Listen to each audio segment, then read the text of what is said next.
Sylvie, ben, on te donne la parole. Eh bien, bonjour tout le monde. Je m'appelle Sylvie Clerc, je suis spécialiste en shiatsu et je vais vous parler des séances de shiatsu que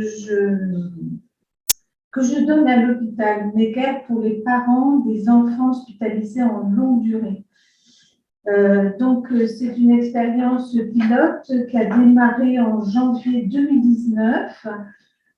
Au départ du projet, il y a des éducatrices qui un an avant, sont parties d'un constat que les enfants sont extrêmement bien pris en charge à Necker, mais par contre que les parents, eux, sont extrêmement impactés par la maladie de leur enfant et sont donc angoissés.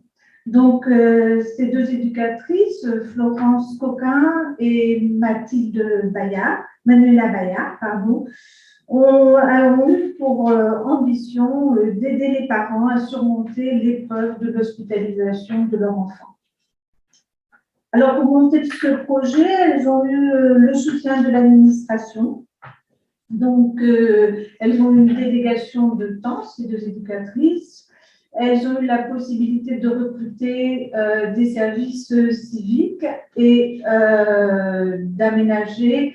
L'hôpital a dédié un lieu spécifique pour qui était une expérience au départ.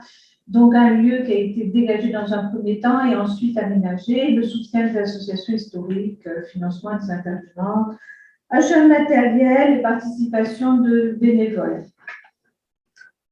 À ce jour, donc, les deux éducatrices sont toujours impliquées et responsables. Une nouvelle éducatrice a rejoint l'équipe. Il y a 4 services civiques qui font fonctionner l'espace pour accueillir les parents, gérer les rendez-vous et 2 bénévoles attachés au fonctionnement général. Ce qui est intéressant pour nous, c'est de savoir que les éducatrices, donc c'est elles qui sélectionnent les intervenants. Et en fait, elles ne choisissent que des intervenants professionnels, c'est-à-dire qu'elles ont pris le parti pour être crédibles aussi vis-à-vis de l'administration et vis-à-vis des parents de prendre que des intervenants professionnels. Donc, au début de cette expérimentation, il y avait un jour de shiatsu, un jour de sophro et une demi-journée d'activité manuelle. Et ensuite, l'autre aspect sur le choix du shiatsu et de l'augmentation, moi maintenant j'ai 2 jours de shiatsu depuis, 6 mois après le début de l'expérience, j'ai 2 jours de shiatsu parce qu'en fait, elle se colle à la demande des parents et au retour des parents. Donc, en fait, le shiatsu a vraiment eu de bons retours. Donc, c'est pour ça qu'il y a 2 jours alloués au shiatsu, un jour à la sophro, maintenant un jour à la socio-esthétique, un demi-jour de yoga et un demi-jour de massage détente. Voilà. Ensuite, ça, c'est les photos. Donc, au début, on était sur chaise. 3 mois après, donc, il y a une association qui nous a acheté un tatami, des coussins. Ensuite, on s'est installé dans un nouveau lieu qui s'est aménagé petit à petit pour arriver à la dernière photo où, du coup, quand les parents arrivent, ils sont vraiment dans un lieu qui est complètement déconnecté de l'hôpital. C'est-à-dire que l'idée, c'était que les parents puissent se sentir accueillis. En fait, l'idée de cet espace de bien-être, c'est d'offrir aux parents un endroit de ressourcement. C'est comme ça qu'elles l'appellent, un lieu de ressourcement. Et donc, du coup, elles ont souhaité casser l'ambiance de l'hôpital et le côté difficile des flux, des chambres d'hôpital, etc. Pour que quand ils arrivent là, soit ils trouvent une table de massage, soit ils trouvent un tatami et ils sont tout de suite ailleurs. En fait, ils ont 4 étages à descendre, ils prennent l'ascenseur et ils se retrouvent ailleurs, ce qui est quand même pratique dans le contexte de la maladie de leurs enfants. Ensuite, donc, il y a eu au départ je parle peut-être un petit peu vite, mais parce qu'on est sur 20 minutes, je ne sais pas, ça va ou... Ça va, c'est bien. Bon, d'accord, merci. Donc, au départ du projet, il y avait 4 services de pédiatrie. Ensuite, l'administration de l'hôpital a souhaité élargir donc à 12 services. Puis maintenant, on a donc 22 services de pédiatrique qui ont accès à l'espace bien-être. Donc, c'est quand même les services, c'est de la cardiologie pédiatrique, c'est de l'immunologie, c'est de la neurologie, c'est de la néonate, la néphro, les neurochirurgies, enfin, tout ce que peuvent vivre les enfants et tout ce pourquoi les parents les accompagnent. Je passe un petit peu sur l'organisation parce que je pense qu'on pourra y revenir éventuellement tout à l'heure, mais ce qui est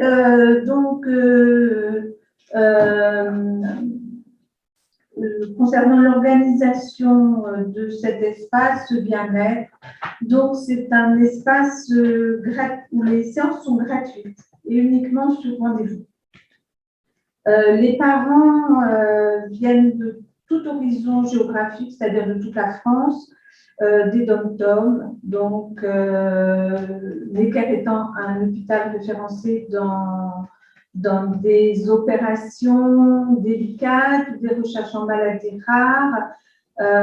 Souvent, c'est le dernier recours quand on n'arrivera pas à identifier la maladie ou qu'il y a des opérations cardiaques, des opérations à cœur ouvert, des nourrissons qui ont des inversions d'aorte du cœur, enfin bon, tout un tas de choses extrêmement difficiles à soigner. Enfin, donc, du coup, c'est pour cette raison que les parents viennent de différents endroits.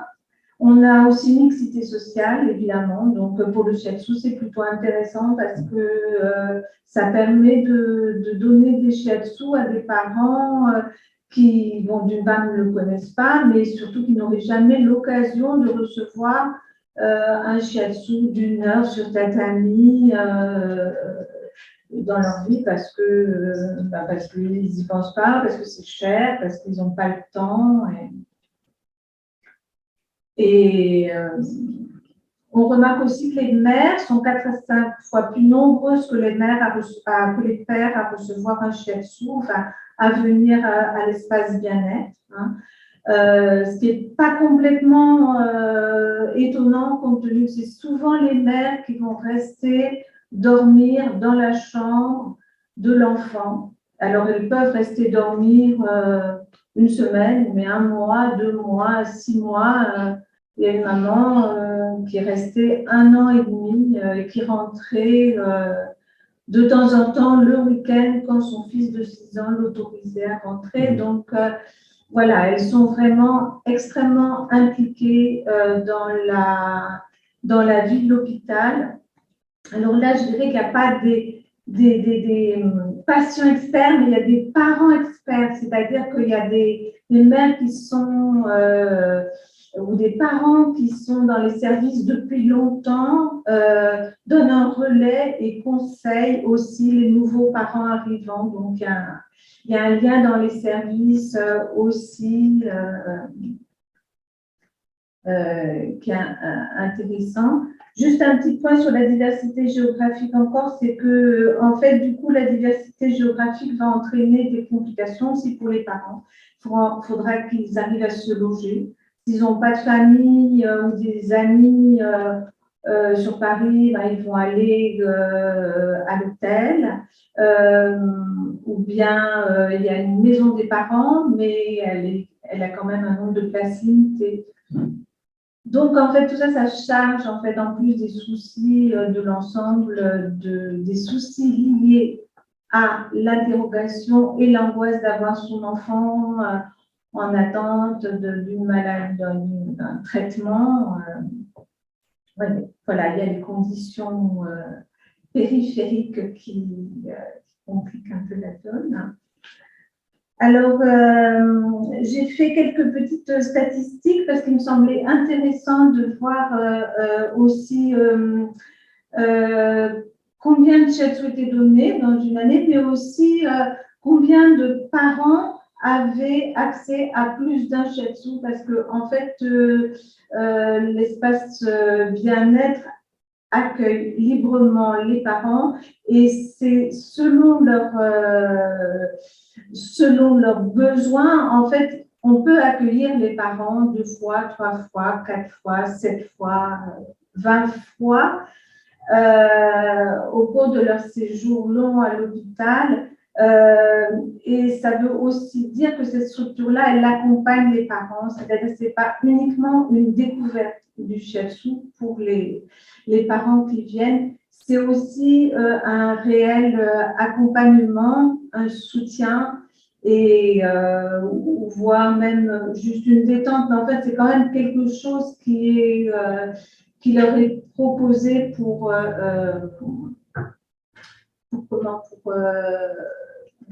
survivre, hein, je dirais, hein, dans ce milieu qui est quand même très dur. Les parents souvent vivent ce milieu comme hostile, hein, parce que quand il faut faire face à des maladies inconnues, il faut se familiariser avec tout un tas de choses, bon, dont je parlerai tout à l'heure.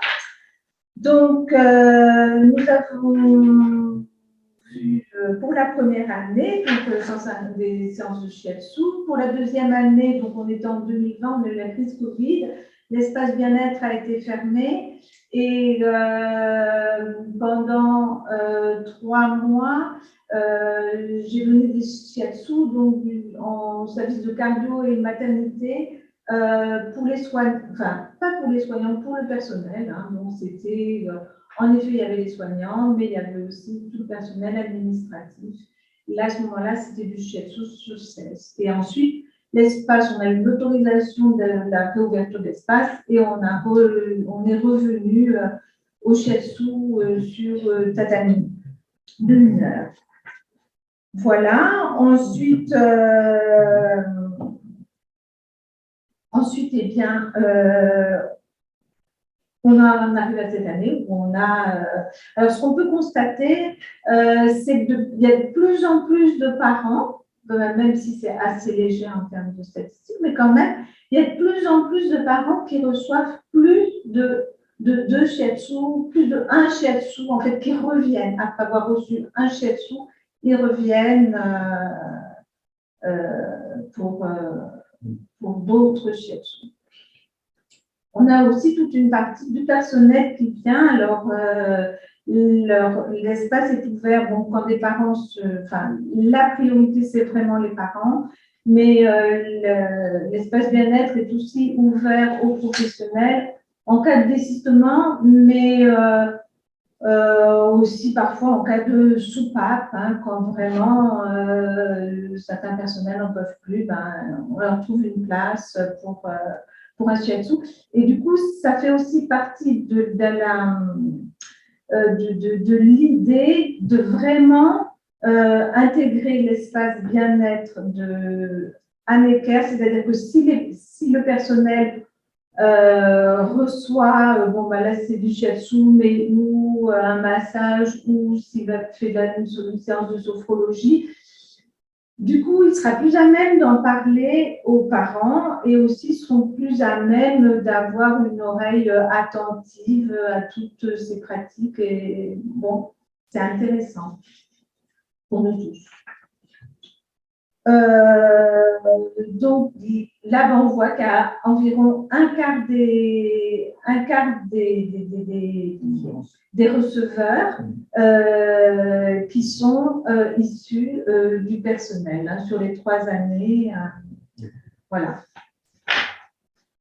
Ensuite, eh bien, ce que disait Jacques ce matin sur les 8% qui connaissent le shiatsu, bon, ben ça c'était de 2019 à 2021. Donc, mais maintenant, comme il y a eu 534 receveurs, donc maintenant on peut dire qu'en novembre, en décembre 21, les 100% des personnes connaissent le shiatsu. Donc quand même, ça fait quand même 534 personnes qui ont en 3 ans découvert le shiatsu. Donc…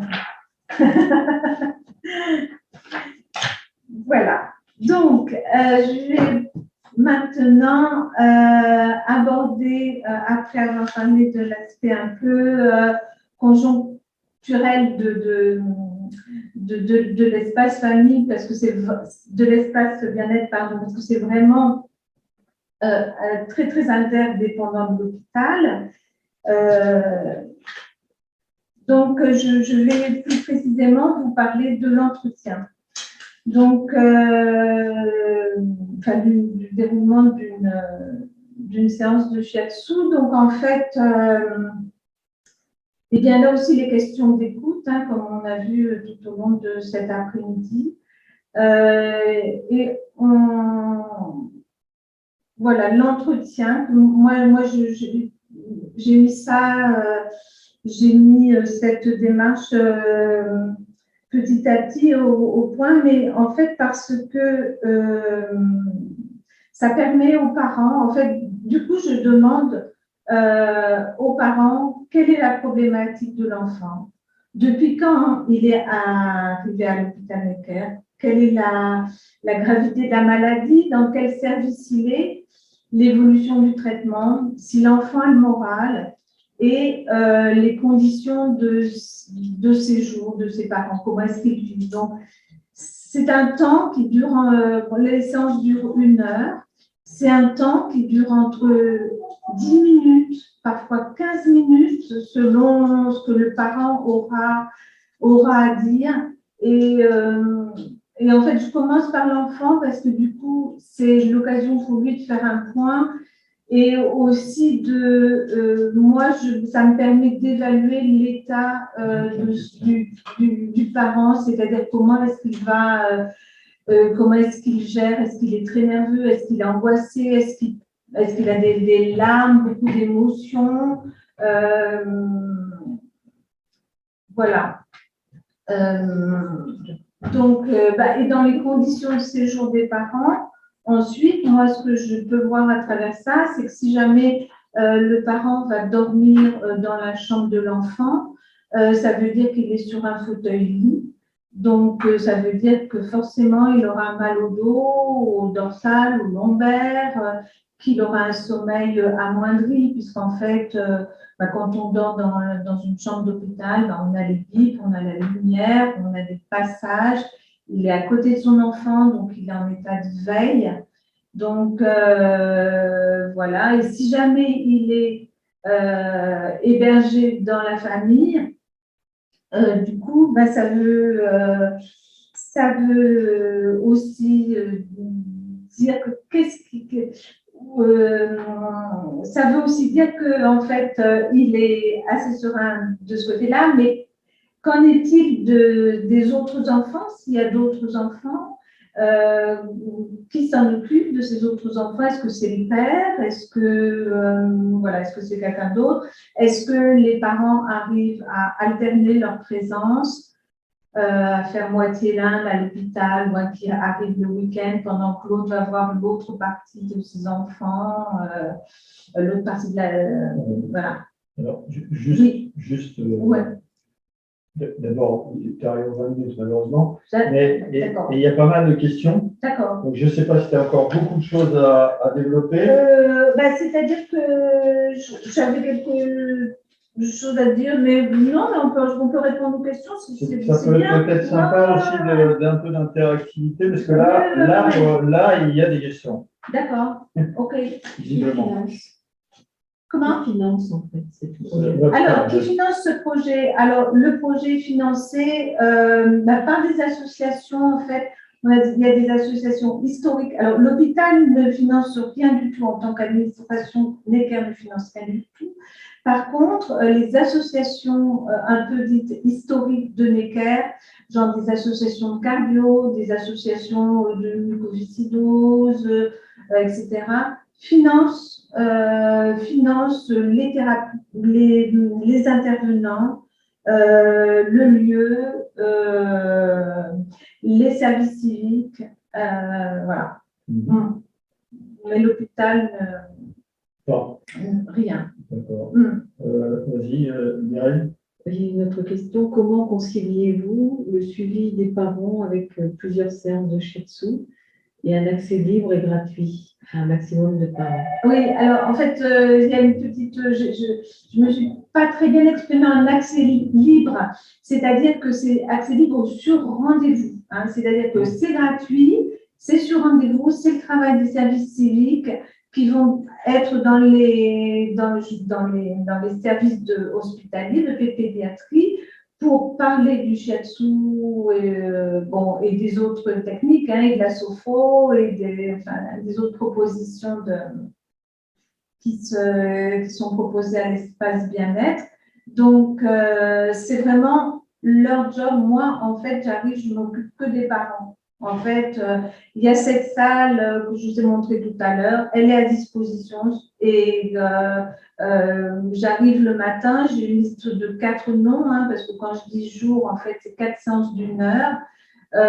J'ai 4 noms, alors soit ce sont des parents que je connais déjà, que j'ai déjà vus, soit je ne les connais pas et je découvre, j'ai aucun entretien avant, donc je découvre ce que vivent les parents à ce moment où ils rentrent dans la salle, quoi, hein. D'accord. Il y a une question intéressée après.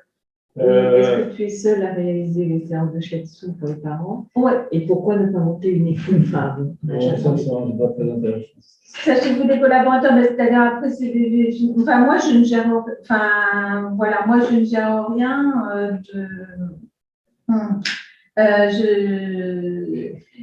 comme c'est un financement extérieur par des mécènes, du coup, forcément, il y a une limitation. Maintenant, c'est sûr qu'ils voudraient agrandir, en fait, ouvrir beaucoup plus l'espace bien-être aux praticiens, hein, ça c'est sûr. Surtout que le shiatsu, c'est vraiment l'activité qui est vraiment phare, hein. C'est-à-dire que il y a une liste d'attente, elle est à 3 semaines, enfin vraiment, c'est vraiment le truc, quoi. Mais bon, je tiendrai au courant le SPS, évidemment, si jamais il y a quelque chose qui s'ouvre, mais bon, là par exemple, je sais que pendant 6 mois, il n'y a pas eu de socio-esthétique parce qu'ils cherchaient des financements. Voilà. Peut-être, je sais que malheureusement, tu avais certainement beaucoup d'autres choses à nous dire. Peut-être ce qui serait intéressant, c'est que, comme on a fait la proposition tout à l'heure, tu puisses revenir à l'occasion d'un jeudi et puis redévelopper un petit peu tout ça, oui, tu vois, en prenant le temps, parce qu'on sait que malheureusement, c'est frustrant parce qu'on n'a pas le temps, malheureusement, de tout développer. Et je sais que tu avais préparé beaucoup de choses encore. Donc, si tu voulais bien revenir à l'occasion d'un jeudi, ouais, ça serait super. En tout cas, merci d'avoir partagé cette expérience qui est super. On sait qu'il y a beaucoup d'expériences de ce type-là. Juste, j'en profite d'ailleurs pour dire, puisqu'on a eu tout à l'heure un message de quelqu'un qui est une chercheuse aussi, dont on ignorait, qui a écrit, qui nous a écrit un petit message sur la question de la recherche. Nous, on aimerait bien avoir plus de remontées. C'est un peu ce qu'on a dit ce matin à l'Assemblée générale. N'hésitez pas à faire remonter vos expériences et à les faire partager et à les partager parce que c'est important. C'est comme ça que le syndicat peut vivre. Que le shiatsu va être de plus en plus reconnu. On sait qu'il y a beaucoup d'expériences dans plein de coins différents, qu'il y a des tas de choses qui sont très intéressantes, mais il faut pas hésiter à nous les faire remonter. Je ne sais pas ce que cherchent mes collègues. On peut passer à la suite ou vous cherchez quelque chose? C'était ça, parce que c'était la feuille de témoignage. Parce qu'il y a une question sur est-ce qu'il y a un retour. Donc, en fait, il y a… Voilà, c'était juste ça. C'est important. Il y a tout un tas de témoignages. En fait, chaque parent qui vient à l'espace bien-être est invité à faire un témoignage et à noter. On a mis au coin une petite barre dans quel état êtes-vous avant d'arriver, de quel état êtes-vous en repartant. Et donc, tous les parents sont invités à compléter cette vidéo. D'accord. Voilà. Bon. Super, merci beaucoup Sylvie. Merci Et à vous. donc à bientôt pour un jeudi, hein. Avec plaisir. Avec plaisir. Merci.